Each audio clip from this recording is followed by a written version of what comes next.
Hi everyone, for tonight's Nightcap and review, I'm having a soda, and tonight I'll be reviewing Harriet's Escape by N.D. Jones. This is a book that was gifted to me by the author, but of course I'm going to give my honest opinion, and this cover is gorgeous. I love this cover almost as much as I love this book. This book was amazing. I'm giving it 5 stars. I can't wait to talk about it, okay? I am still emotional from reading this book. I actually finished this book yesterday and had to take a break today to fully absorb what I read because I couldn't start another book. I had to just process what I read. It was that good. So again, 5 stars. These are the the tropes. And these are the content warnings. And this is a historical fiction based on Harriet Tubman reimagined, and like I keep saying, it was just an amazing book and I'm really excited. But first, what's this book about?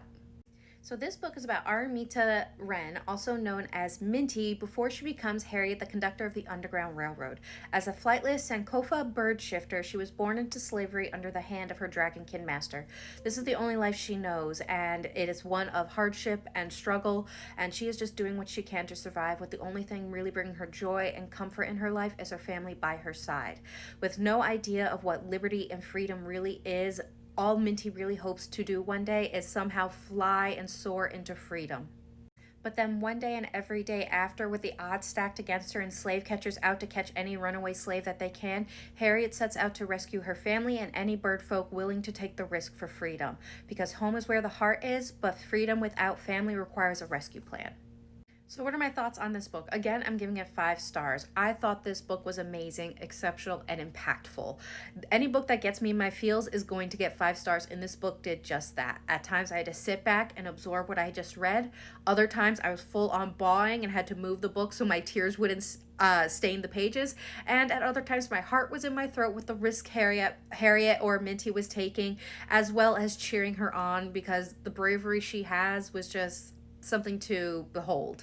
And I have not read N.D. Jones before. I will tell you now, I am definitely going to. Her writing is amazing. The blend of, I have the book right here, that's why I'm looking at it and patting it right now as I'm looking away from you.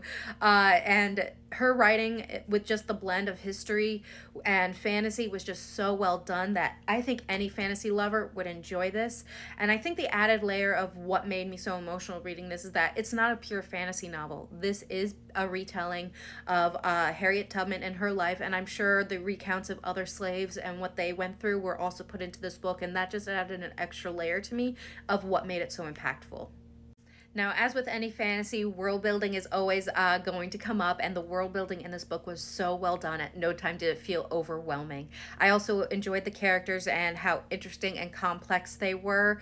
These are individuals who are put in impossible situations, sometimes with no choice, having to make the biggest choices of whether or not to stay in horrible situations that are the situations they know, as well as being with the ones they love, even if it is against slavery, and then have to make that impossible choice of sometimes having to take the risk for freedom of the unknown and leaving everyone and everything you know behind and maybe never seeing them again. So it's many characters were faced with that impossible choice, and each time your heart broke for them, you wished for something different for them in their lives. So again, I'm giving this book 5 stars, and I cannot recommend it enough. Give this book a try. You will enjoy it, and I hope it's impactful to you and you enjoy it as much as I did. It is currently available. It is the first in a trilogy. I am excited for the next 2 books. They don't have release dates yet, but I am excited for them. The author did have on her page what they're called, so I did write them down. The first one is Versailles Uprising, which I believe is going to be based on Denmark Versailles, who planned a major slave revolt in 1822. The next one is Asanta's Revolution, which I believe is going to be Asanta Shakur, who is a civil rights activist with the Black Panther Party and the Black Liberation Party, who was imprisoned and convicted in what is still considered a horrible miscarriage of justice due to overwhelming evidence proving that she didn't do the crime and still being convicted. So I cannot tell you how excited I am to read these 2. I will do more research into these before, but I just enjoyed this book so much, so I strongly recommend you give it a try for yourself. It's a beautiful cover, it's a beautiful book, and I hope everyone has a good night and happy readings.